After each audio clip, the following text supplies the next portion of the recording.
Shalom semuanya, bersyukur kepada Tuhan dan saya ucapkan terima kasih kepada pastor dan seluruh staf pengembalaan kalau masih bisa mengadakan ibadah.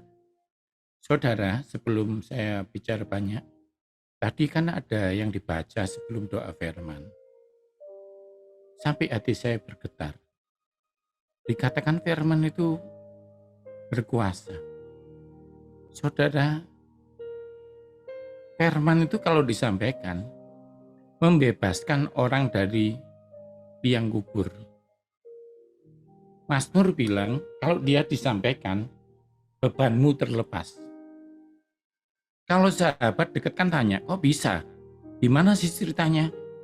Tapi kalau firman itu Yesus sendiri dekat. Dia tidak ngomong, dia sibuk membebati lukamu. Dia bukan sahabat yang tanya, kok bisa sih? Ceritanya gimana sih?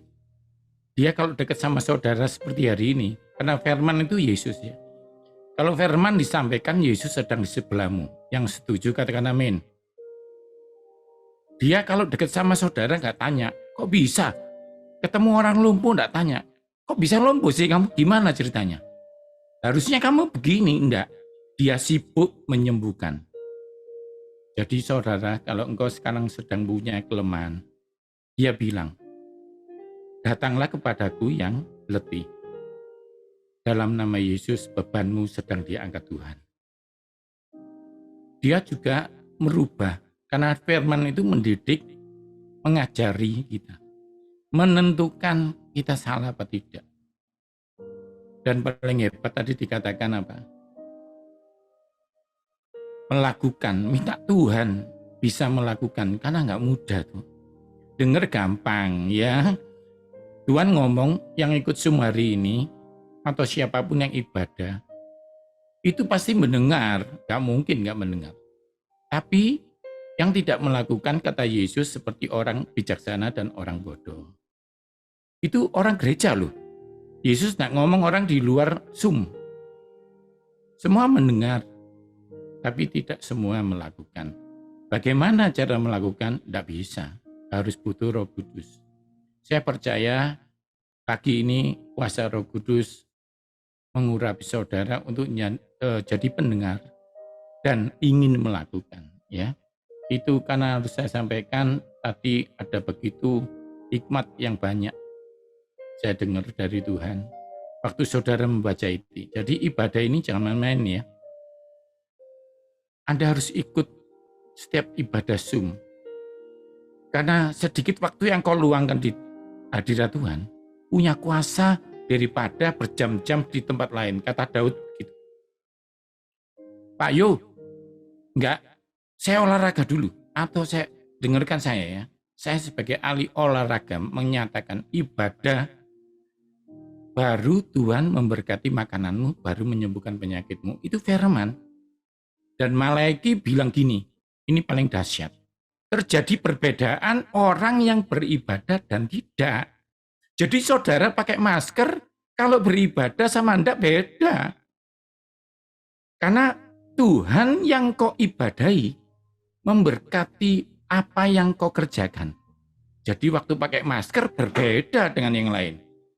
Yang makaikan masker tanganmu, tapi yang melindungi malaikatnya Tuhan. Yang setuju katakan amin. Sama cuci tangan, beda orang ibadah sama Anda. Sekarang gak banyak orang ya yang percaya pada Tuhan. Pinter banyak. Tapi ingat, banyak orang pinter, pandemi ini meninggal. Sia-sia orang menjaga kota kalau bukan Tuhan. Kau jaga kesehatan, tidak bisa. Dia itu memberi yang diinginkan hatimu pada waktunya. Kalau engkau mengasihi Tuhan dan ibadah, sorry ya, tidak boleh saudara bilang, aku mengasihi Tuhan, tidak perlu ibadah. Tuhan kan lihat hatiku, tidak bisa. Salah satu orang Israel keluar dari Israel itu cuma satu. Apa? Supaya mereka ibadah kepadaku. Kayak ketemu papa. Tidak apa-apa, tidak ketemu, tidak bisa.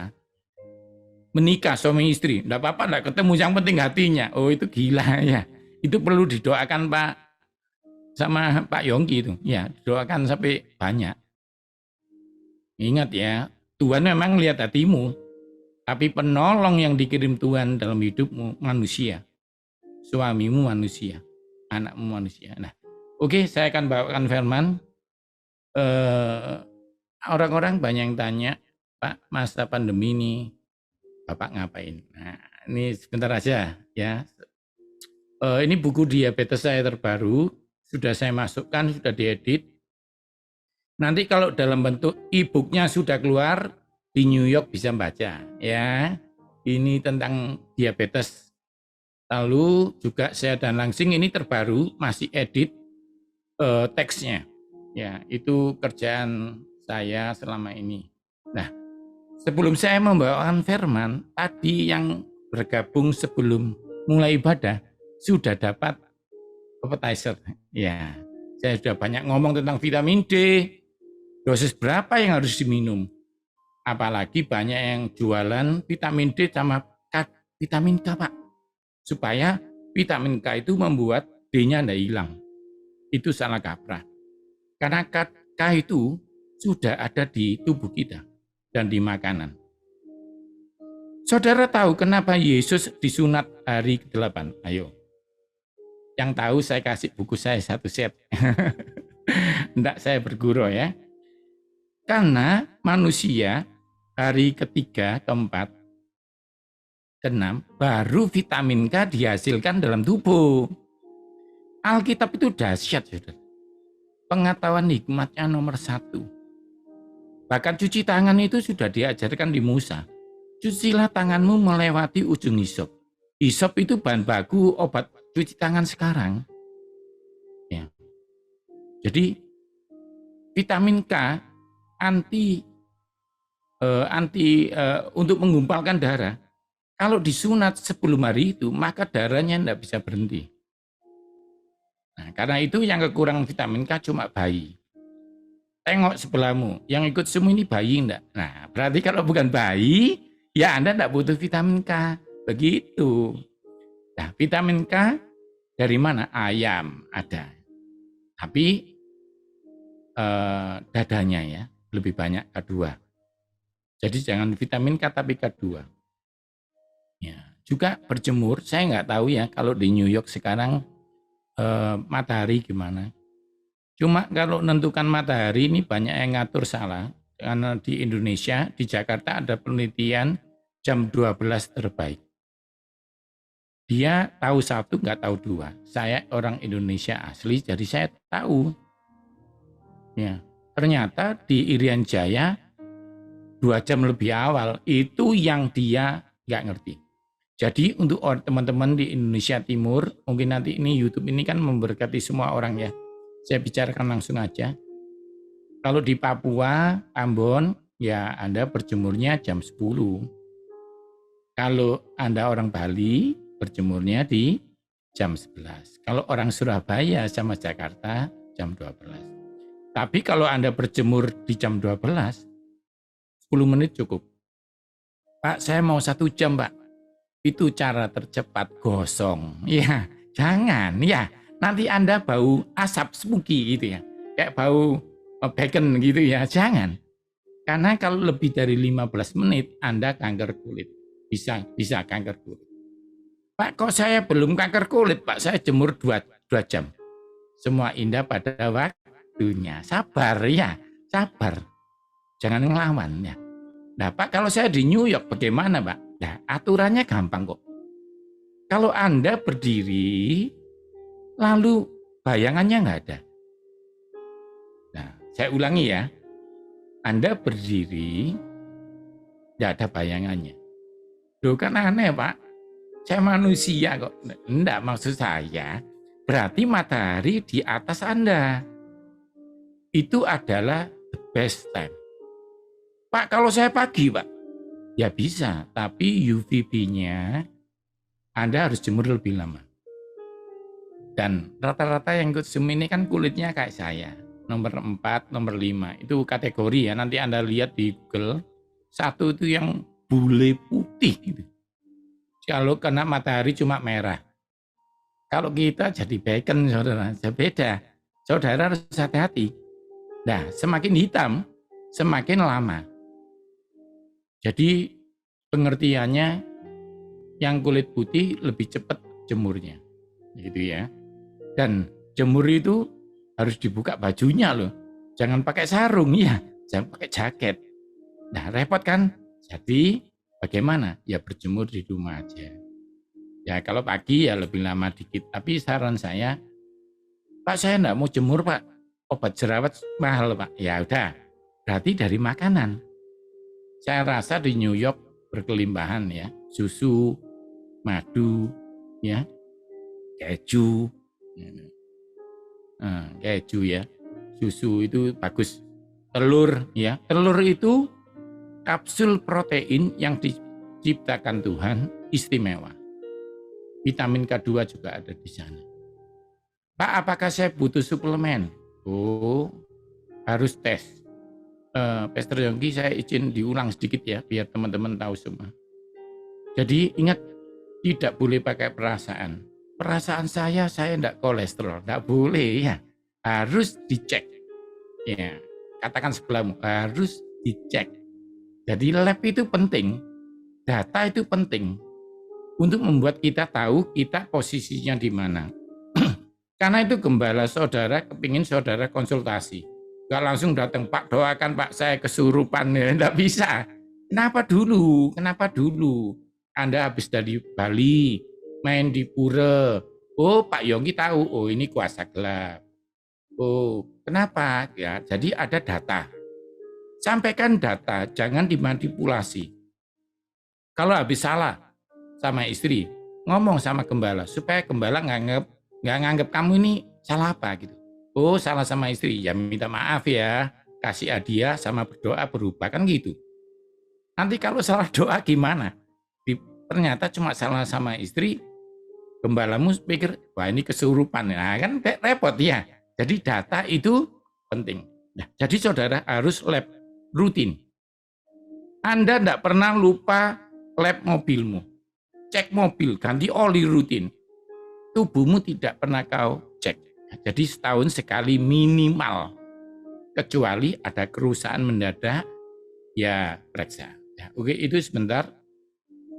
Tapi yang mau saya kasih tips itu adalah tentang tadi kaki. Saya pemerhati di bidang kesehatan. Tapi saya kalau melihat orang datang ke dalam ketemu saya perhatikan kakinya. Kalau capster kan salon ya, kalau datang dilihat rambut. Kalau ahli kulit lihat kulit.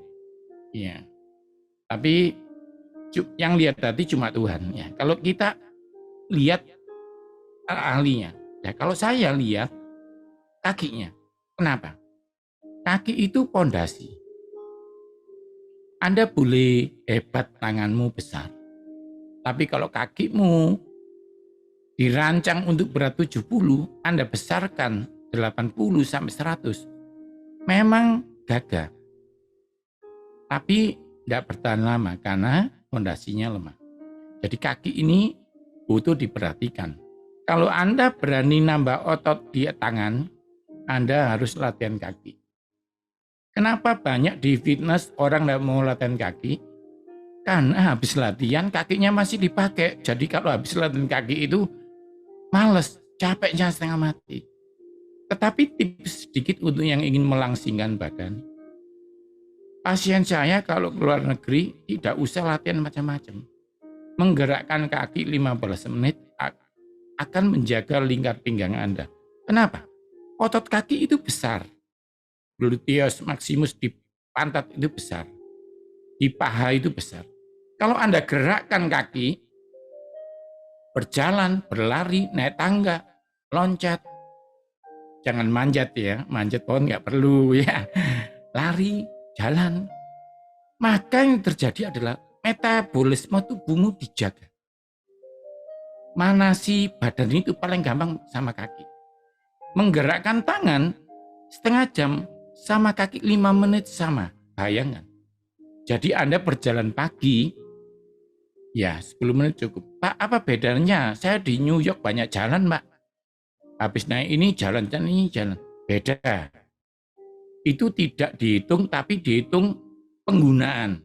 Maka ada limbah capek. Tapi kalau olahraga itu caranya bedanya sama jalan-jalan di mall apa Mbak Yu? Bedanya dia terhitung. Catat yang pertama, terhitung. Lalu teratur, itu penting. Jadi jangan gini ya, aku jalan-jalan pagi hari ini, besok siang, besok sore, besok akhir zaman. Jangan saudara. Jalan-jalan itu kalau mau dihitung olahraga, jamnya sama. Mungkin Anda pernah sekolah dengan dulu. Bisa nggak saya? Saya mau sekolah Senin, Selasa nggak sekolah? Nggak bisa. Nggak sekolah itu namanya. Dihitung tubuh ketika teratur. Ya ingat itu ya. Terus jangan gini ya, hari ini aku jalan 5 menit, besok 10 menit. Nggak bisa. Ya harus teratur, terhitung. Ya, itu penting. Nah karena itu saya akan kasih beberapa gerakan sedikit aja sebagai panduan Anda. Ya, oke, ini ya. Anda lihat aja. Oh, ini buku saya terbaru, Diet 5C. Jadi, saudara tak suruh bantu Mele ya. Ya, ini bagus kiri atau kanan, tapi untuk 5C, Diet 5C ini akan saya bagikan hari ini. Hari ini Anda spesial akan dapat bahan khotbah yang belum pernah saya bawa. Bukunya aja belum terbit. Ya, ini karena memang saya karena New York loh. Ya, saya pernah kemana-mana ke Papua pun ada yang baru. Kalau Tuhan suruh, saya tidak berani. Saya berdoa, ya kemarin. Salah satunya ini, ajarkan kepada hamba-hambaku kekuatan di kaki. Itu tak kelihatan rohani, tetapi menunjang doamu. Berapa banyak pendoa tidak bisa berdoa karena lututnya sakit?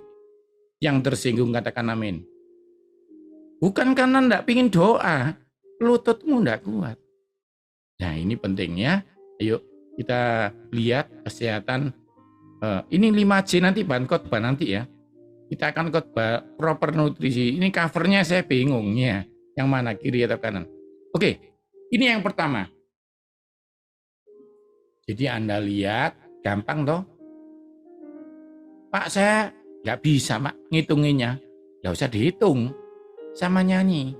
Glory, glory, haleluya. Glory, glory, haleluya. Satu lagu habis, berhenti. Maka jiwamu diberkati, tubuhmu diberkati. Tepuk tangan dong untuk Tuhan. Ya, ngerti ya? Jadi nyanyi 4 kali kan cukup. Iya, sama gerak ini. Senin, misalnya gini. Saya ulang lagi ya. Cuma gampang kok. Nah, Pak saya enggak bisa sama kayak gitu Pak, enggak apa-apa, itu kan contoh ya. Yang salah yang bagaimana Pak? Yang enggak mau gerak, ya ngerti ya. Ya pokoknya gerak dulu aja. Doa kok tanya, Pak Yongki saya enggak bisa doa. Doa ngomong kok, bisa ngomong sama pacar kok enggak bisa ngomong sama Tuhan. Ini aneh-aneh. Nah gini ya, gerak. Ya gampang toh. Saya ulang lagi ya sebentar ya. Nah gini aja ya. Nanti bisa dilihat YouTube-nya. Yang kedua, Selasa. Nah, ayo. Kalau enggak punya tangga, pergi ke rumahnya Pastor Yongki, pinjam tangganya. Saya berguru ya. Karena kalau Anda stres, kortisolnya banjir. Kalau sudah banjir, metabolismemu terganggu. Nah, gini gantian, kiri. Nah, tadi kanan ya. Sekarang kiri yang naik dulu. Pak, harus pakai sepatu ya? Iya. Kenapa? Karena nanti olahragamu terganggu karena ibu jarimu hanya terbentur. Itu sepele ya. Yang pertama bukan hasilnya, safety. Karena safety membuat kamu bisa melakukan besok lagi. Dan itu baru lakukan, itu penting. Saya ulang lagi ya. Kanan dulu, nah kanan naik. Pak, ini bedanya sama naik tangga Pak, beda jauh. Beda jauh. Ya, karena ini turun melawan gravitasi, maka otot kakimu, lututmu diperbaiki. Ya, ini ya. Oke, yang ketiga hari Rebu. Nah, gampang sama tidur. Jangan sama lihat sinetron loh ya. ini niat Netflix jangan ya, sama nyanyi menyembah gitu. Gampang kalau kayak naik sepeda. Pak, saya enggak punya sepeda, Pak. Ya ini aja ya. Gampang toh, sehat. Tapi kalau bisa ke toilet dulu, buang air kecil dulu ya. Saya ulang lagi. Nah, cuma gini. Kepalanya naik sedikit ya, tapi rahasianya dagunya enggak boleh nempel. Kalau dagunya nempel dada, maka lehermu tertarik dan sakit. Dan kalau dagunya enggak nempel dada, maka perutmu jadi bagus. Nah, perutnya ikut bagus. Ini bonus ya, kaki bagus, kuat, perut bagus. Oke, hari Kamis. Ya, ini gampang ini. Pak, saya enggak punya bola, Pak. Ya, pakai timba aja boleh ya. Tapi timba bisa lepas, kalau bola enggak. Saya rasa banyak ya. Saya pernah di New York sama Pastor Yonggi itu. Saya hanya ngomong besok sudah datang, gampang sekali ya. Jadi bola bagus. Saya tirukan lagi. Nah, bagus. Jangan sampai turun ya. Harus seperti kursi. Kalau sampai turun itu untuk membentuk otot. Tapi kalau sampai duduk menguatkan. Tujuannya hari ini menguatkan. Ya, ini kok saya ngajar ini bukan untuk Pastor Yonggi loh, untuk saudara. Pastor Yonggi udah advance ini kalau gini. Sudah saya melihat dia latihan ya. Nah ini, ya yang terakhir ini hari Jumat. Nah ini lebar, beda. Karena banyak perempuan pada dalamnya kendor, maaf ya. Jadi kalau dilatih bisa bagus, kuat. Ini bagus. Selebar apa Pak? Selebarnya. Ya, selama masih bisa turun bagus. Ya. Ini modelnya ikut Zoom ini hari ini. Saya izin dia bilang boleh kalau itu ibadah. Nah, jadi oke ya, ngerti ya. Ada yang tanya, Pak hari Sabtu Minggu Pak, gak usah ibadah. Anda itu latihan tiap hari maunya lupa Tuhan nanti ya. Minggu ibadah. Ya oke. Itu dari saya ya. Walaupun ini belum khotbah loh, masih pemanasan ya, supaya Anda siap. Nah, lagu tadi luar biasa. Tuhan sanggup.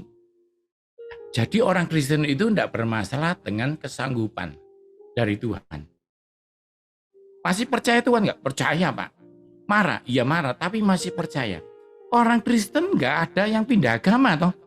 Gara-gara COVID aku pindah agama, nggak ada toh.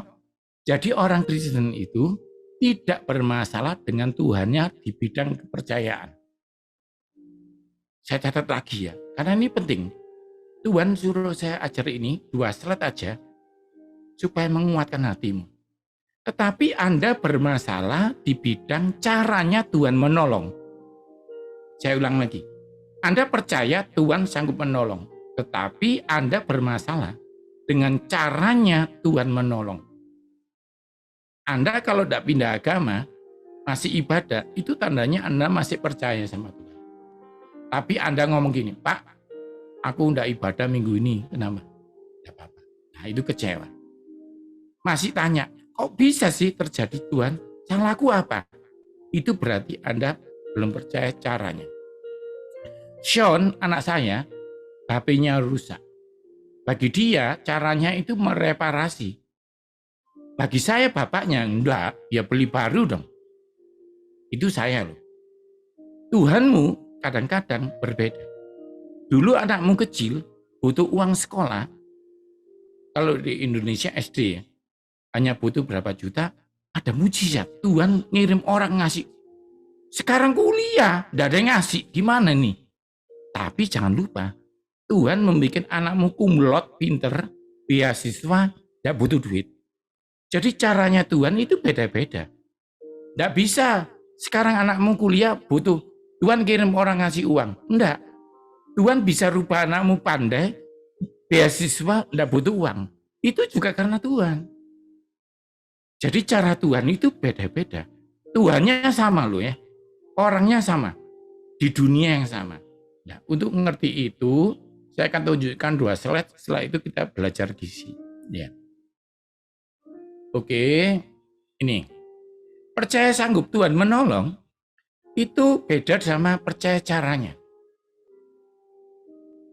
Kalau Sadra, Mesak, Abednego, ini gak bermasalah dengan dua-duanya. Aku percaya Tuhan bebaskan. Tapi kalau Tuhan memasukkan aku juga nggak apa-apa, karena yang penting nggak kebakar. Karena nggak masuk supaya nggak kebakar. Ternyata masuk tapi nggak kebakar. Nggak apa-apa, nggak masalah. Anda butuh anakmu sekolah atau butuh uangnya. Anda di mata duitan, yang tersinggung katakan amin. Kalau Anda cuma butuh anakmu sekolah, caranya banyak. Anda pikir punya duit Anda hidup? Enggak, Anda butuh hidupnya atau butuh uangnya. Tuhan nggak suka Anda mulai cinta uangnya. Uang itu penting, tapi Anda harus lebih mencintai hidup yang diberikan kepada Tuhan. Nah, sekarang supaya Anda lebih maksimal, Anda lihat ini. Oh, yang ini beda lagi. Ini waktunya Tuhan, lebih sulit ini. Ini nanti kapan-kapan saya jelaskan waiting room. Karena banyak orang salah kaprah di waiting room. Doa, Tuhan minta percepatan Tuhan. Duh, ngawur. Saya tidak menolak percepatan. Tetapi ingat, kasus tertentu tidak ada percepatan. Contoh, orang hamil. Banyak pasien hamil ke saya tanya, Pak nutrisi, kan harusnya tanya, Pak nutrisi untuk menguatkan kandungan apa? Gitu ya. Dia tanya gini, lucu loh. Pak, nutrisi yang membuat cepat lahir. Duh ya apa sih kamu itu? Nah lahir cepat 3 bulan enggak punya telinga ya apa? Kamu ini aneh-aneh. Jadi ingat, kalau Anda beli pisah, baik Kristen, enggak Kristen, ya nunggu pisahnya mateng toh. Jadi nanti kita belajar ya kapan-kapan. Dia enggak banyak butuh iman. Iman itu membuat kau masuk waiting room. Di waiting room butuh apa? Dari Tuhan banyak kesabaran, ketekunan, pengharapan. Nanti di sana ya. Oke, saya akan jelaskan tentang yang ini dulu. Caranya. Nah, ayo kita baca yuk sama-sama. Ada saatnya badai dalam hidupmu itu ditenangkan. Tapi ada saatnya Tuhan tidak menenangkan badaimu, tapi menenangkan hatimu. Karena Tuhan ingin engkau jalan di atas badai. Saya ulang lagi ya. Ada saatnya badai dalam hidupmu ditenangkan. Tapi ada saatnya hatimu yang ditenangkan. Supaya engkau berjalan di atas badai. Nah, ayo lihat gambar ini yuk. Ini gambar yang membingungkan. Sorry ya, saya tidak merendahkan Anda. Ini peristiwa di Danau Galilea yang sama, Yesusnya sama, muridnya sama, badainya sama. Tapi 2 peristiwa ini aneh. Yang pertama, kiri, dia dari Kapernaum. Kalau yang ke kanan, itu mau ke Kapernaum. Setelah ngasih makan 5.000 orang, yang kiri Yesus tertidur di perahu, yang kanan dia berjalan di atas badai, air. Nah, lucu, ada kata-kata yang lucu. Saya ambil dari muridnya Paulus, ponakannya Petrus, yang sama, namanya Markus. Markus menulis lucu. Ia bangun, menghardik angin itu dan berkata, diam, tenanglah. Jadi dia ngomong sama badai. Lucu ya? Ini kayak kejadian dulu punya masalah di masa kecilmu, sakit, Tuhan bilang, sakit, sembuh, gitu ya. Jadi Tuhan bicara sama penyakit, Tuhan bicara sama badai. Tenanglah. Tapi Markus yang sama ngomong gini. Dia ngomong, tetapi ia berkata kepada muridnya, tenanglah ini aku. Jadi enggak ngomong sama badai, ngomong sama hati kita. Lihat, Yesusnya sama, badainya sama, di Danau Galilea yang sama, penulis yang sama mencatat, Yesus pertama tertarik menenangkan badai. Setelah naik kelas, Tuhan ingin menenangkan hatimu. sejauh ini yang diberkati, katakan amin. Jadi saudara, ini penting ya. COVID Anda boleh minta hilang. Boleh, karena itu harus. Mungkin dulu ada penyakit lain, Tuhan langsung redakan.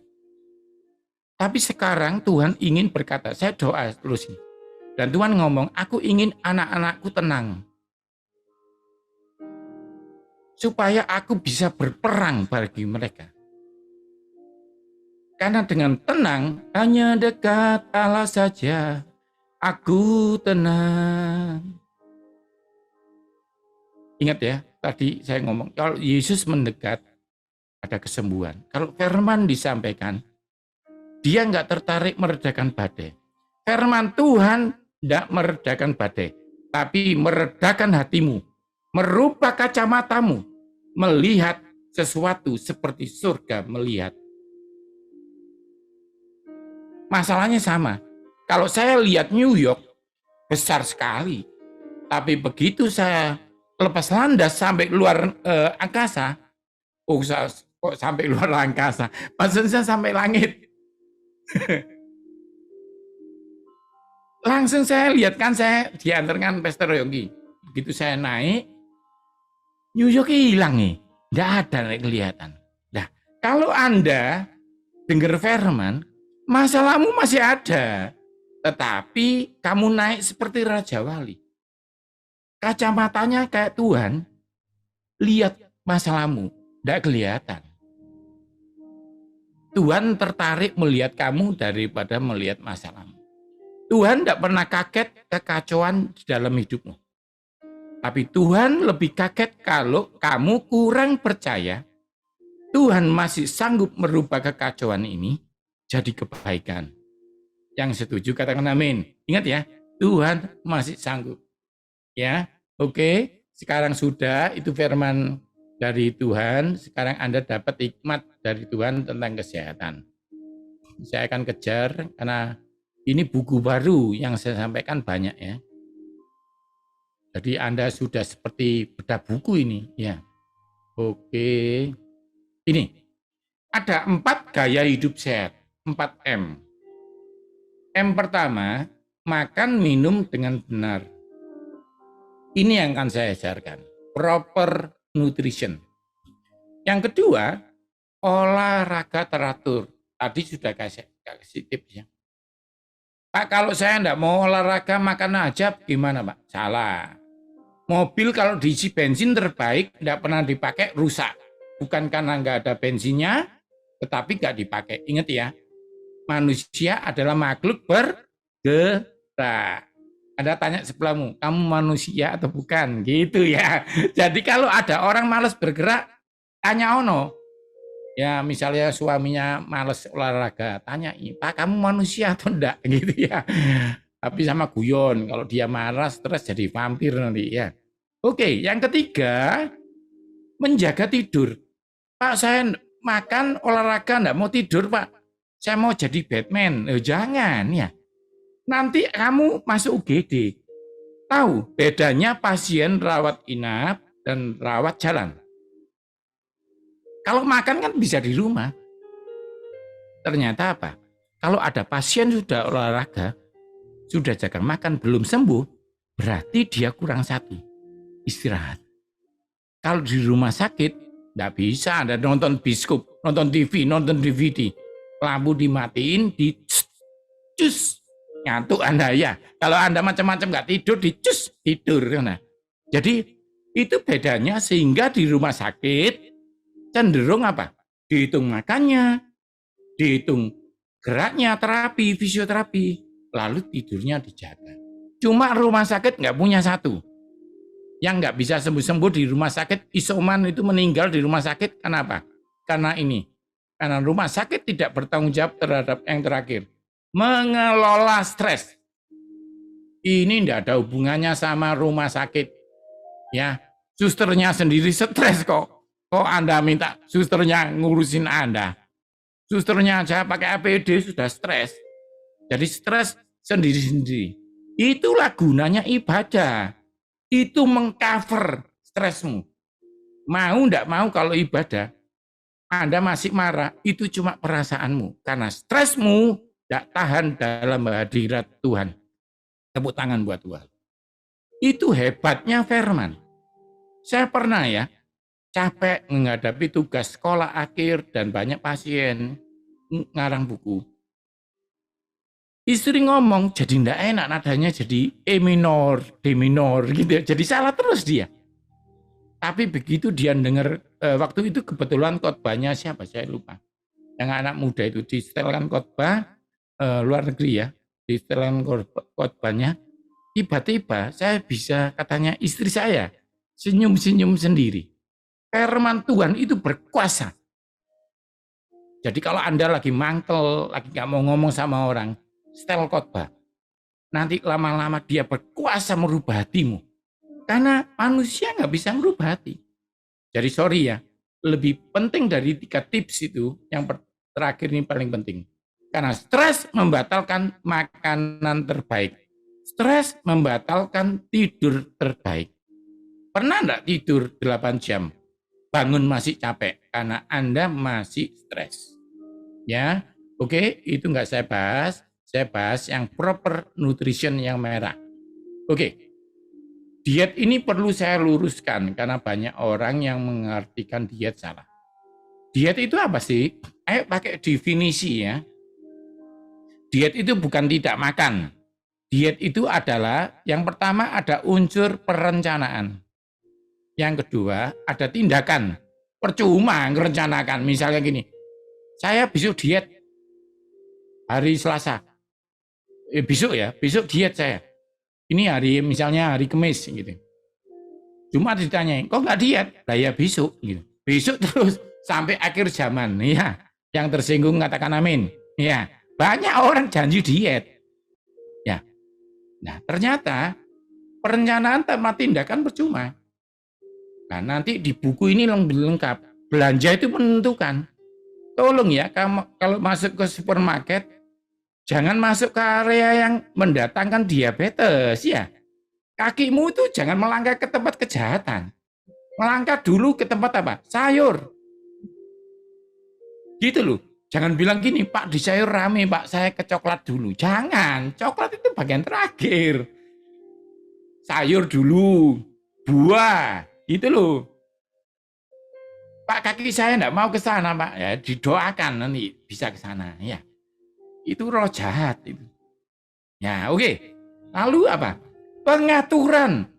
Pak, saya diet, Pak. Nggak pakai nasi, nggak pakai karbo. Saya diet, Pak, nggak pakai sayur. Loh, memangnya kamu singa?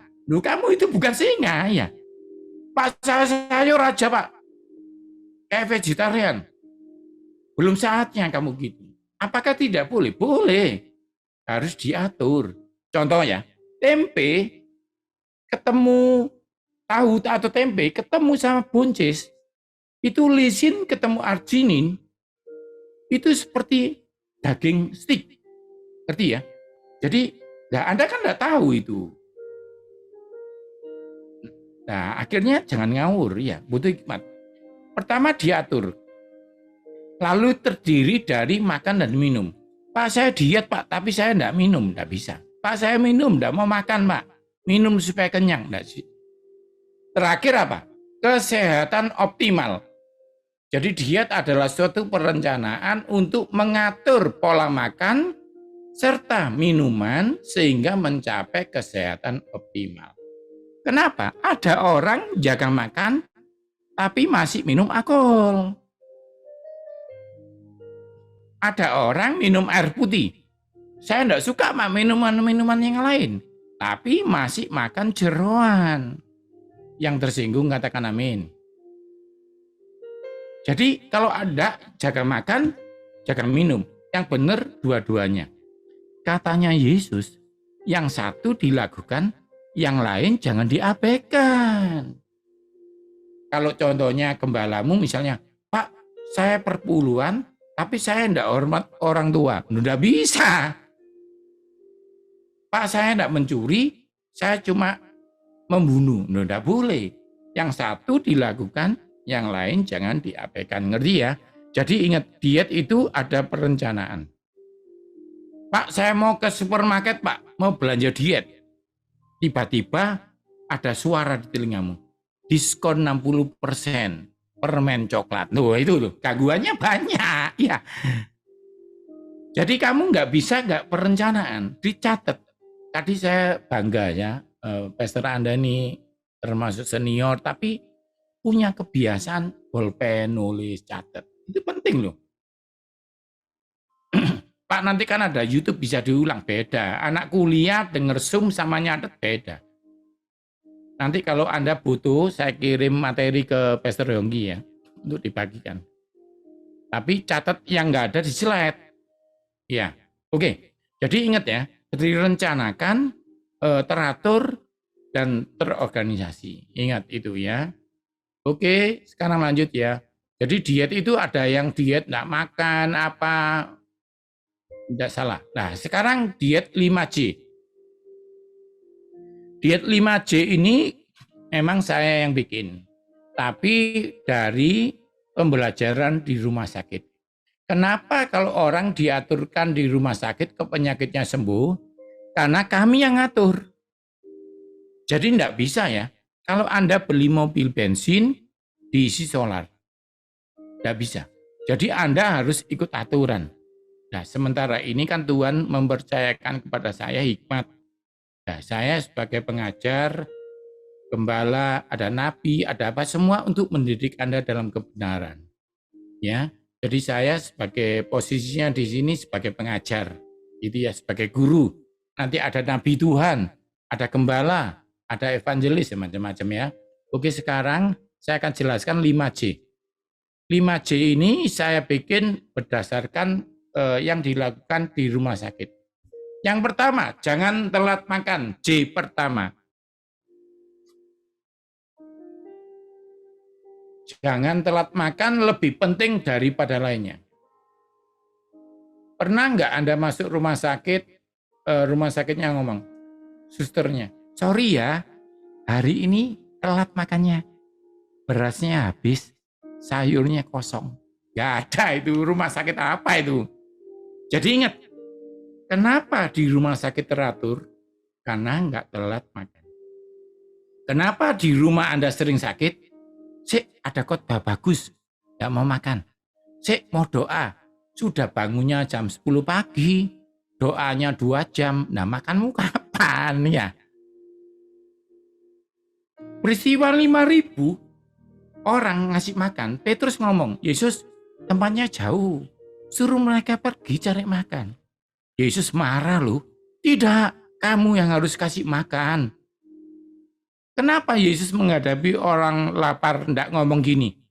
Dalam nama Yesus kenyang. Kenapa gitu? Ayo. Jadi orang Kristen itu harus makan. Yang tersinggung katakan amin. Ayo, katakan sebelummu harus makan. Jangan telat makan. Ini penting. Ibadah ya. Hari ini saya bangun lebih pagi dari biasanya. Karena Mega harus menyiapkan makanan sebelum saya khotbah. Sebelum jadi berkat, tidak ada orang nulung orang tenggelam kalau dia nggak bisa renang.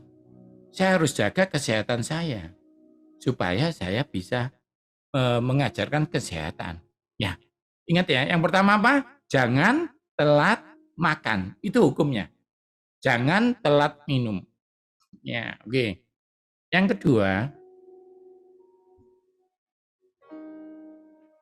jenisnya harus benar. Nah, ini J kedua. Semua huruf J ya. Jangan telat makan. Jenisnya harus benar. Anda kalau dapat materi ini, wah seneng loh, terima kasih sama Tuhan. Bukunya belum keluar ini ya. Covernya aja belum jadi. Tadi saya milih. Ini, jenisnya harus benar. Di rumah sakit itu ada ayam goreng toh. Kan nggak mungkin di rumah sakit ayam godok, ini ayam rebus gitu nggak ada. Itu kan Hainan ya. Itu di Singapura itu, bukan rumah sakitnya. Gini loh, orang kan banyak, Pak gorengan bikin kolesterol. Enggak, di rumah sakit masaknya digoreng. Masak dibakar, barbecue, itu kan kafe ya. Aneh-aneh nih. Nah, tetapi ayam goreng ada. tapi tidak mungkin kepalanya. Tidak mungkin toh, mana ada rumah sakit ngasih kepala ayam. Kenapa suster? Supaya Anda jadi kepala nggak jadi ekor. Ngawur aja, nggak ada itu. Rumah sakitmu itu. Jadi Anda ngerti ya, kepala sama leher tidak untuk dimakan.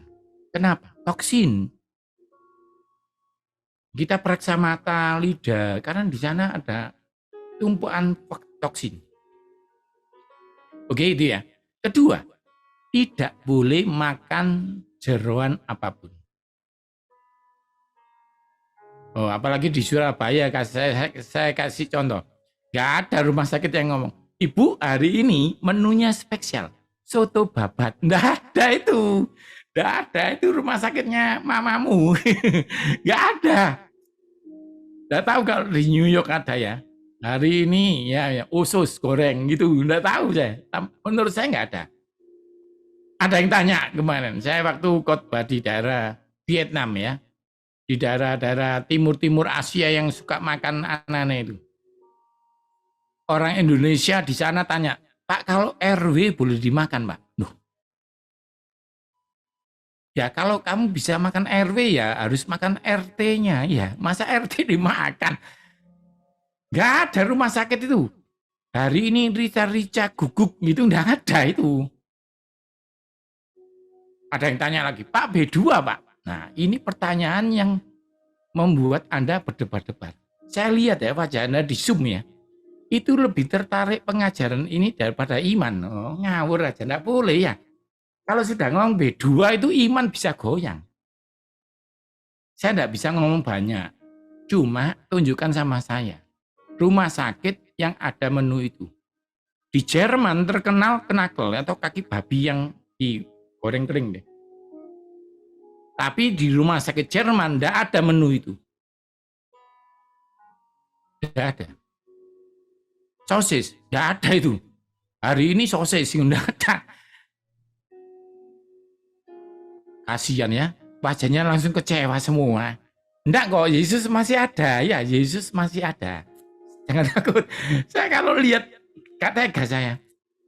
Ya anggap aja saya enggak ngomong tadi ya. Itu. Di Cina, di Hong Kong saya penelitian enggak ada itu. Apakah makan itu dosa? Tidak. Jangan orang lain menghukum kamu dengan apa yang kamu makan. Ya, sementara Anda tak bikin senang dulu ya. Dulu wajahnya senyum semua. Wah, senang saya kalau lihat. Endorfinnya keluar. Tapi harus lihat ini sampai selesai. Itu akan saya jawab di berikutnya. Tapi tidak ada dosa. Sejak ada Yesus, apa yang kau makan tidak membuat kamu dosa. Tetapi Tuhan memberi hikmat. Contoh, Anda tidak ngisi bensin mobilmu, dosa enggak? Itu bahasa Inggrisnya goblok. Tidak dosa. Ingat ya. Jadi banyak hal yang tidak mempengaruhi ke surga. Contohnya, makan salah, itu tidak mempengaruhi Anda ke surga. Tetapi Anda masih hidup. Bukan surga. Anda masih di bumi. Tanya sebelahmu, kamu sudah mati atau hidup? Nah, gitu ya. Kalau hidup, ayo ngomong yang berkualitas. Membuat nama Tuhan dimuliakan. Ya, oke. Ayo kita masuk lagi. Jenisnya harus benar. Ingat itu ya. J ketiga, jelas komposisinya. Nanti ini saya jelaskan. Maksudnya apa? Harus ada sayur. Di rumah sakit, sayur apapun pasti ada. Saya sejak makan sama Pastor Yongki di New York itu ya, saya pernah diajak ke mana gitu loh. Itu beli stik ada Brussels. Sejak itu saya beli Brussels frozen kan. Di sini enggak ada ya. Itu nutrisinya full. Itu di Indo enggak ada. Anda bersyukur. Itu untuk kanker autoimun sembuh loh. Sama-sama pahitnya tapi lebih bikin kepahitan pare. Pare lebih bikin kepahitan. Cuma bukan hati, lidah aja. Jadi Brussels itu bagus. Ya kalau Anda lemah, tubuhnya gampang capek, makan Brussels. Itu daya tahannya kuat. Oke, harus ada sayur. Jadi sekali, kalau pagi Anda tidak ada sayur, paling tidak siang ada sayur. Kalau siang nggak ada sayur, Pak, saya juga siang makan sate, steak, ya udah malam. Pak, saya malam makan tergi, Pak. Ya udah besoknya. Pak, besok nggak ada sayur, Pak. Ya udah ke surga saja. Ya, Anda ini aneh-aneh aja. Jangan ngotot ya. Pokoknya diatur sehari sekali. Terus kedua harus ada lauk. Ada lauk. Nanti Anda baca di Matius, Tuhan Yesus tanya gini, muridku, apakah engkau ada lauk pauk? Gitu. Anda baca ya Matius terakhir. Waktu Yesus menampakkan diri sama Petrus, dia tanya, kan Petrus kecewa, dia jaring ikan. Yesus tanya, adakah lauk pauk? Nah, saya belajar dari sana, lauk pauk itu penting. Harus ada karbo, harus ada lauk pauk. Dulu Tuhan ngasih mana, karbo, ngasih burung boyo, itu protein. Lalu zamannya Elia, Tuhan ngasih daging, ngasih roti. Yesus ngasih ikan, ngasih roti. Karbo tanpa protein jadi diabetes. Saya ulang lagi ya. Jadi karbo hari ini misalnya gini, saya cuma makan nasi aja sama mie. Jangan ya. Makan mie boleh, nasi boleh, tapi usahakan ada lauk. Ya. Jadi di rumah sakit pasti ada lauknya. Di rumah sakit pasti ada karbonya. Di rumah sakit pasti ada sayurnya, pasti ada buah potong. Catat itu baik-baik. Kalau Anda tidak pinter, paling tidak Anda mau diajar. Di rumah sakit, tidak mungkin tidak ada buah. Mau apel, pepaya, pisang, apapun buahnya harus ada buah. Nah, buah beda sama sayur. Buah untuk vitalitas. Sayur untuk sistem. Saya ulangi ya. Tulang, darah, otot, berpikir, itu sayur. Jadi kalau Anda tidak makan sayur, hidup enggak, Pak? Hidup. Anda dapat nasi, Anda bisa jalan. Tapi dipanggil enggak dengar. Apa? Apa, bro? Apa? Nah, itu berarti kurang sayur. Kalau suamimu dipanggil enggak noleh, jangan marah, kasih sayur. Ya, pasti noleh. Nah, ininya saudara, sayur tidak tergantikan dengan buah. Pak, saya makan buah, enggak makan sayur. Beda. Ya oke ya, ngerti ya. Pak, saya makan nasi buat apa? Roti buat apa? Karbo untuk energi. Kalau Anda enggak makan karbo, hidup, tapi mengalami kelelahan kronis. Apakah itu? Anda tiba-tiba hidup tapi gini, males aku. Kok enggak bergairah aku ya? Lihat istrinya cantik, dandan sudah sampai bedaknya sekilo ya. Bedaknya sekilo, masih enggak menarik. Itu bukan karena apa-apa. Jangan salahkan setan. Anda belum makan karbo. Pak, saya makan daging kuat loh. Beda. Saya katakan ya, untuk jadi daging, untuk jadi tenaga, melewati proses gluconeogenesis. Dan itu tidak sembarangan. Sekarang protein, buat apa? Untuk pemulihan sel. Coba ya, kalau malam ini Anda makan nasi dan mie tanpa ada lauknya, besok pagi Anda akan merasa gini, loh, ada yang nggak beres ini. Karena sistem hormon antibodi itu dari protein. Kalau Anda kena COVID kan diperiksa IgG, IgM. What is that? Itu antibodi, imunoglobulin. Itu artinya apa? Protein. Jadi tanpa lauk, proteinnya tidak terbentuk, antibodi tidak terbentuk. Nanti ya. Jadi jelas komposisinya apa? Ada lauk, ada nasi, atau karbo, atau roti, ada sayur, ada buah. Pak, proteinnya gimana? Jelaskan ya, double. Double itu bukan ayamnya 2, tapi ayam sama telur. daging sama ikan. Itu ya. Ingat ya, double artinya bukan dua, tapi sumbernya dua jenis. Oke, J ketiga. J keempat apa? Jumlahnya tepat. Kata Yesus harus secukupnya. Ada nggak di rumah sakit itu yang ngomong ini? Suster, enak ya suster, tambah bisa tambah. Lucu ya? Katakan sebelahmu, jangan lucu kamu, gitu ya. Makan kok tambah-tambah. Ya, bensin udah penuh kok tambah. Mumpung gratis, jangan ya. Ukuran manusia beda. Jadi laki dan perempuan beda. Bisa nggak yang perempuan angkat tangan? Saya mau tahu yang perempuan. Yang punya tangan aja, nggak punya tangan nggak usah. Oh ya, tahu saya. Jadi jelas ya, kalau perempuan itu nggak cuma butuh hidup, butuh cantik. Nggak apa-apa Pak, saya perempuan tapi Goliat kok. Jangan ya, jangan. Esther gitu loh, cantik tapi rohani gitu. Jadi tanganmu harus kecil, pinggangmu harus kecil. Biar suamimu itu kalau peluk enak gitu. Enggak Pak, enak gemuk Pak, empuk Pak. Jangan ya. Kalau empuk kan sofa ya. Ini istri nih. Biar tersinggung enggak apa-apa. Firman Tuhan itu menunjukkan kesalahan ya. Mendidik dalam kebenaran. Yang penting kan saya ngasih solusinya, enggak marah aja. Nah, sorry ya saya mungkin itu ya enak. Tapi itu penting loh. Anda perempuan. Jadi makannya lauk enggak boleh kurang dari suamimu.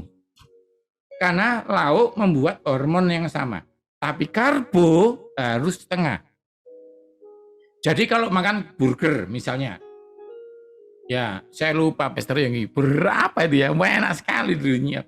Kalau laki, ya rotinya kan dua. Dimakan semuanya. Kalau perempuan, ya tolong ya. Rotinya kan dua, atas bawah. Satu aja. Karena kalau perempuan, karbonya sebanyak laki, maka hormonnya nggak sesuai. Jadi gampang kok ngatur perempuan sama laki itu cuma karbonya aja setengah, proteinnya sama, sayurnya sama. Tapi kalau mens yang masih mens ya, terutama mens atau habis sakit, proteinnya malah harus double dari suami. Itu ya. Itu. Ini seneng ini kalau lauknya double seneng ini. Ya, katanya Pak Yo, Pak, punyaku aja gitu Mas gitu ya. Oke, ngerti ya? Jadi jangan jumlahnya harus sesuai. Sekarang J kelima, apakah ini? Nah ini, jamnya teratur. Jadi jamnya ini penting. Kalau dokter ngomong yang ini diminum pagi ya, yang ini diminum malam aja, gitu ya. Jangan dilawan ya. Tidak apa-apa, semua bersama aja dalam nama Yesus. Tidak bisa. Itu cara tercepat pulang ke rumah di Bapak itu ya. Anda nggak boleh, harus ikut aturan karena apa? Ada aturannya. Hidup, tapi kalau mau maksimal, nggak ada kelainan, nggak ada gejala tambahan, harus teratur. Gampangnya gimana Pak? Gini aja, ikan. Fish itu beda sama seafood. Fish itu ikan. Kalau seafood itu sesuatu selain ikan yang di air. Ikan pagi, siang, malam bebas. Loh, enak toh. Jadi makan ikan nggak usah mikir. Oh ini malam loh, boleh. Pagi loh, boleh. Ya. Jadi siang boleh. Ikannya ya. Sekarang ngomong soal ayam. Kalau mau spesifik saya ajari. Dada ayam bebas dimakan pagi, siang, dan malam. Kalau paha, Anda pagi dan siang. Itu tidak menambah berat. Enak kan?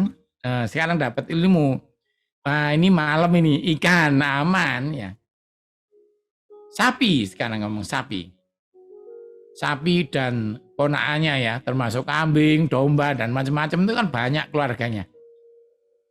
Onta ya, karena ada saya ngajar di Arab itu ada yang makan onta.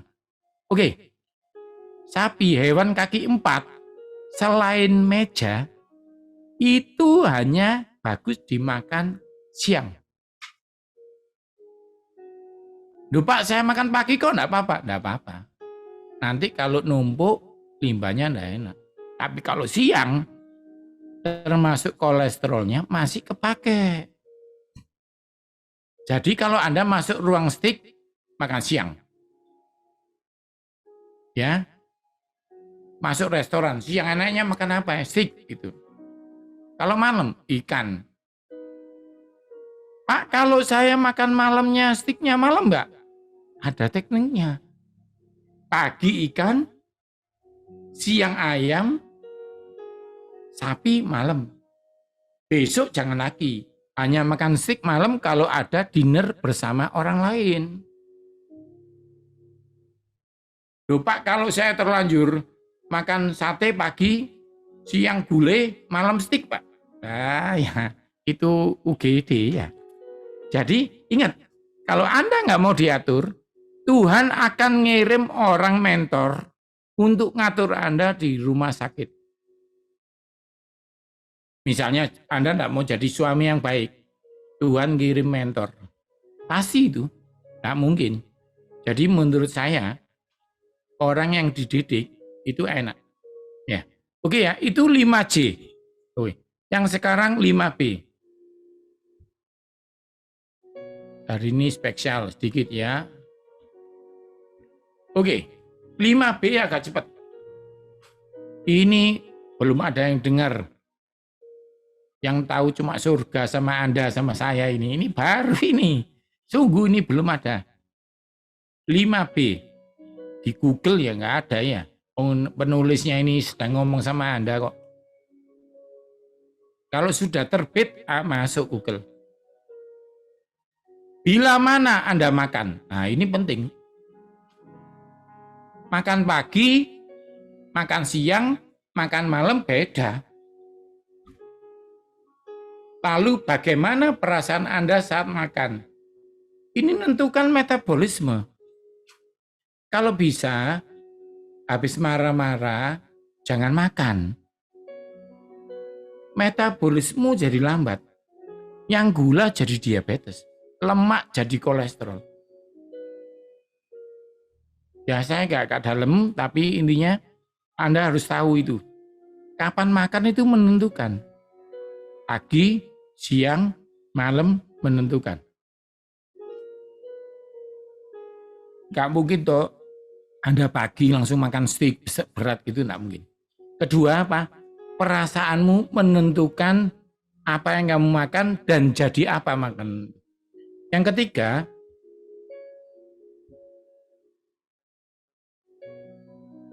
berbuat apa saat makan. Ini penting ya.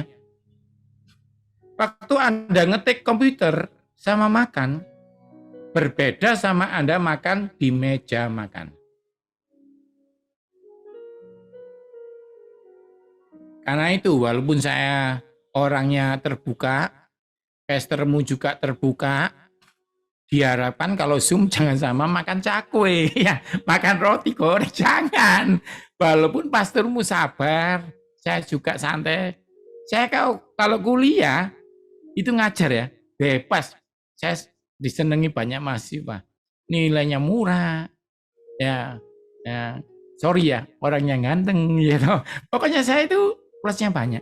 Tapi saya ngomong, kamu makan boleh, tapi itu merusak metabolisme. Ingat ya, lihat film sama makan popcorn, itu salah. Kalau bioskop ya, jual popcorn, itu untuk dimakan sebelum filmnya mulai. Waktu mulai enggak boleh. Nanti yang paling ringan ya, tersedak. Kalau paling berat, metabolisme kacau. Berarti ya, jadi apa yang kau kerjakan, apalagi ada yang sama lari maraton sama makan burger, wah, itu keterlaluan. Enggak boleh itu. Ada loh, di tempat fitness, itu pasien saya datang ke pagian, oh aku sama makan roti ya, belum makan.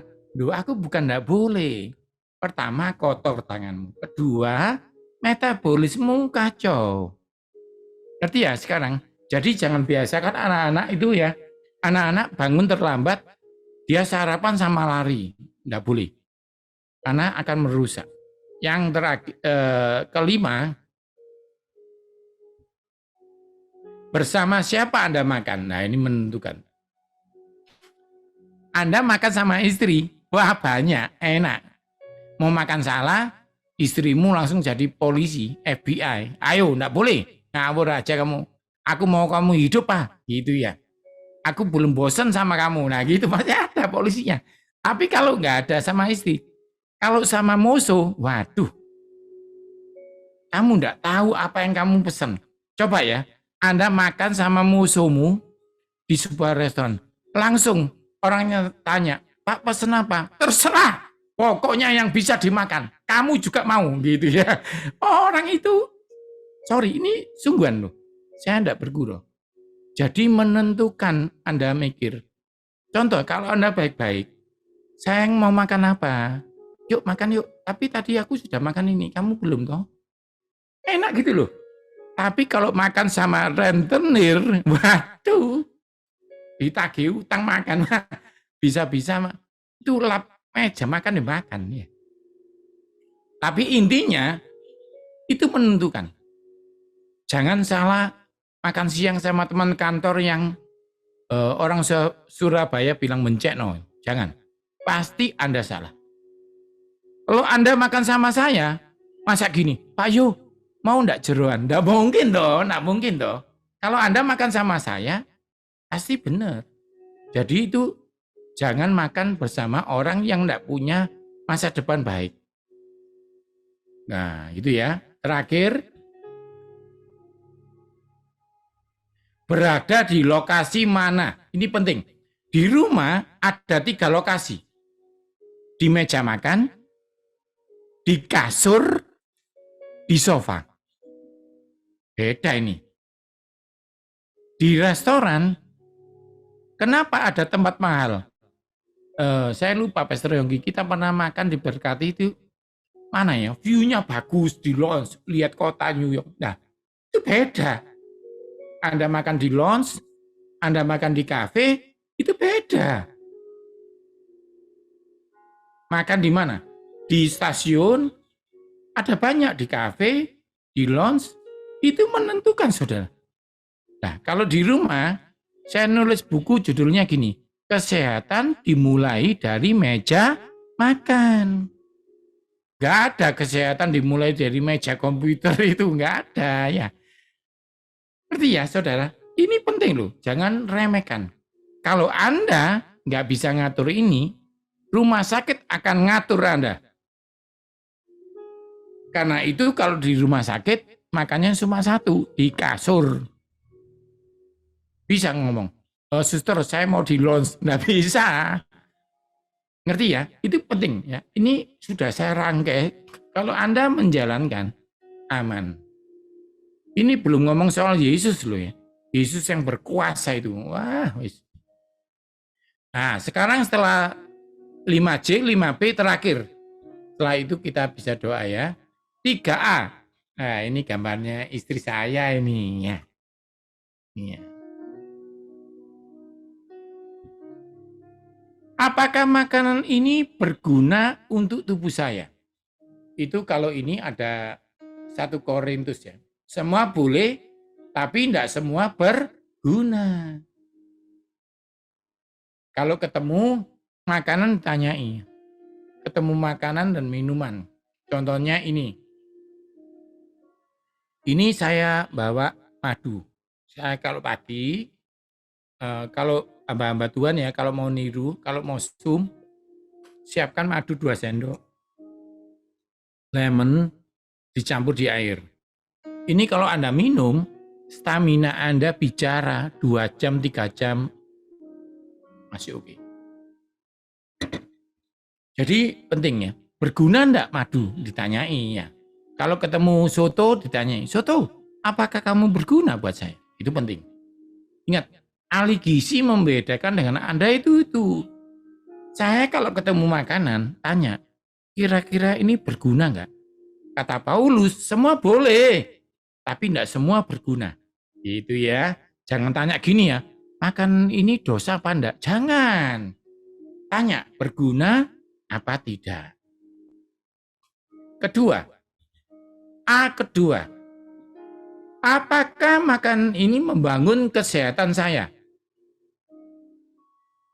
1 Korintus mengatakan semua boleh, tapi tidak semua membangun. Dengarkan saya. Loh, kenapa kamu makan permen? Permen kira-kira berguna buat kamu enggak? Membangun enggak? Enggak kok, saya hanya makan untuk lucu-lucuan aja. Loh, jangan. Makan itu pertama berguna, kedua apa? Membangun. Ketiga, apakah makanan ini membuat saya kecanduan? Semua boleh, tapi aku tidak membiarkan diriku diikat oleh sesuatu. Ayo kita praktek yuk. Kopi, ayo kita tanya sama kopi yuk. Kopi, apakah kamu berguna buat saya? Lalu kopinya menjawab,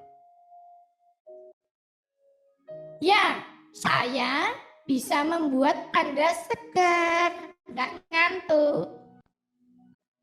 Oke, berarti kopinya berguna, boleh minum kopi. Wah, waktu saya ngomong berguna minum kopi, langsung semuanya, hore, Pak Yu diurapi Tuhan, gitu langsung ya. Pak, kopinya boleh pakai gula? Nggak boleh. Pak, kopinya boleh pakai es? Nggak boleh.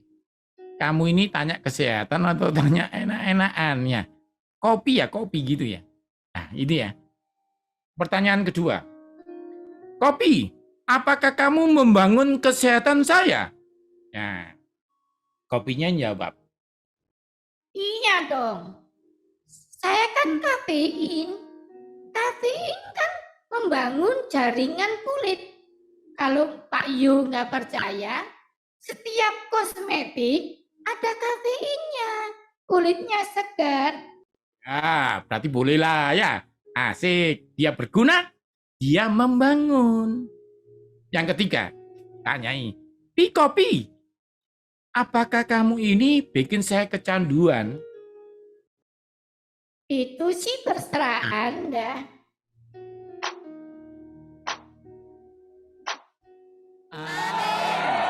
Jadi, saudara, kadang-kadang yang bikin tidak salah kopi itu bukan kopinya, tapi kecanduan. Kalau Anda tidak kecanduan kopi, boleh. Tapi kalau Anda kecanduan, tidak boleh. Hidup ini harus kecanduan, enggak? Harus. Kecanduan mengampuni. Ya, misalnya gitu ya. Kecanduan memuji Tuhan. Kalau Anda kecanduan itu, hati Tuhan seneng. Apel, kamu itu bisa bikin aku berguna enggak sih? ya aku kan mengandung polifenol, bagus buat jantungmu. Berarti boleh. Apel, apakah kamu ini membangun kesehatan saya? Loh, saya ini mengandung vitamin A, jadi membangun imunitas. Boleh. Terakhir ya, apel, apakah kamu bikin saya kecanduan? Nah, sekarang saya tanya, saudara ada enggak yang enggak makan apel pusing? Ayo, jujur. Jadi apel boleh. Jeroan. Babat, usus, apakah kamu berguna buat saya? Ya, saya berguna buat bikin sakit jantung. Loh, jangan. Jadi ingat ya, apapun harus ditanyakan. Jangan didoakan dulu, tanya dulu. Banyak orang salah. Jeroan didoakan. Tuhan yang memisahkan daratan dan lautan akan memisahkan kolesterol. Wah, Anda bisa. Doa sebelum makan untuk mengucap syukur. Masih dikasih hidup, masih punya istri, anak, bisa makan. Makan di rumah, tidak di rumah sakit. Ingat ya, doa untuk makan hanya mengucap syukur. Dan doakan bakteri, virus yang tidak tampak. Itu bagiannya Tuhan. Yang kelihatan, ditanyakan, apakah berguna, apakah membangun, apakah bikin kecanduan. Itu 3A. Saya rasa, ini terakhir, mau nggak tentang stres? Pastor, masih bisa? Oke, misalnya Yohanes Sunardi yang sama, atau perempuan ininya contohnya, yang sama, bisa sukacita, bisa stres. Bisa sukacita, bisa stres. Ini orang yang sama, bisa tertawa, bisa marah. Kalau dia marah, sedih, maka otaknya yang sama mengeluarkan tanda bahaya. Dan tanda bahaya, ini perhatikan ya, penting. Tanda bahaya ini berkelanjutan menjadi apa? Menjadi kortisol. Kalau sudah kortisol diproduksi, dia menghasilkan kelemahan imunitas. Ini Anda jangan remehkan ya, terjadinya nggak langsung, sehari, 2 hari, 3 hari. Karena itu kalau punya masalah, konsultasikan gembalamu, ibadah, minta Tuhan tolong. Lalu kalau sudah lemah apa? Infeksi, baik COVID, baik keputihan, baik infeksi apapun. Kedua, otak yang sama waktu sedih, dia menghasilkan fat or flat. Apakah ini? Otomatis darah tinggimu naik, otomatis gula darahmu naik, otomatis asam lambungmu naik dan Anda sakit. Tapi kalau orang yang sama gembira, yang terjadi adalah otaknya mengeluarkan endorfin. Endorfin menghasilkan apa? Gula darah turun, semua asam lambung turun. Jadi ingat ya, baik Kristen, tidak Kristen, anak Tuhan, bukan anak Tuhan, Anda bisa milih. Tuhan sudah bikin sistem. Kalau kamu gembira, kamu sehat. Kalau kamu susah, tidak sehat. Jadi hati yang gembira adalah obat yang manjur. Oke, itu dari saya. Pastor Yonggi, izinkan saya berdoa untuk kesehatan. Tuhan, aku bersyukur untuk kemurahan Tuhan. Apapun yang kami alami, apapun yang kami derita, itu tidak masalah buat Tuhan. Karena kami tahu Tuhan dulu menolong, sekarang pasti menolong. Dan nanti ke depan akan mem-make up kami. Dalam nama Yesus, sebagai hamba Tuhan berdoa, mengucapkan satu nama di atas segala nama. Dalam nama Yesus, gula darah diturunkan, darah tinggi distabilkan, darah kental Tuhan dienjarkan. Bahkan yang isoman, yang punya saudara sakit COVID, cepat sembuh dan sehat. Ginjal yang sakit diperbaiki Tuhan. Alergi disembuhkan, bahkan yang sakit mah dan tulang sakit disembuhkan. Biarlah Tuhan yang menjadi saksi. Biarlah orang berkata, yang ini tidak pernah kudengar, yang ini tidak pernah kulihat. Tuhan Yesus menyembuhkan anak-anaknya. Terima kasih Tuhan, yang percaya dalam nama Yesus. Amin. Terima kasih.